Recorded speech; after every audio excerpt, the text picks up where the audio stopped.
अस्सलाम वालेकुम। क्या हाल है दोस्तों? उम्मीद करता हूँ सब खैरियत से होंगे। तो आज की मेरी ये वीडियो बहुत ही अहम है, जिसमें मैं आपको बताऊंगा 10 सूरतों किन चीज़ों से बचाती हैं, इनके बारे में बताऊंगा।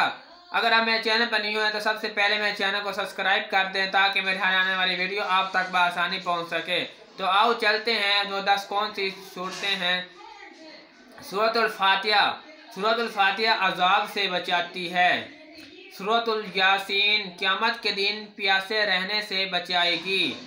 सूरतुल वाक़िया वो फ़िक्र फाका से बचाती है। सूरतुल मुल्क अज़ाब से बचाती है। सूरतुल कौसर दुश्मन की दुश्मनी से बचाती है। सूरतुल काफिरून दिन रात कुफर से बचाती है। और सूरतुल इखलास मुनाफ़क़त से बचाती है। सूरतुल अलक हादसों के हसद से बचाती है। और 10वीं सूरत जो है वो है सूरतुल अन्नास वसवसों से बचाती है। जो इंसान को वसवसे आते हैं वो सूरत इखलास पढ़ा करे, इंशाअल्लाह उसे बिल्कुल वसवसे नहीं आएंगे। अपनी औलाद को 3 चीज़ें सिखाओ: अपने आका से मोहब्बत, अपने अल्लाह ताला और अपने अल्लाह ताला से मोहब्बत करनी सिखाओ।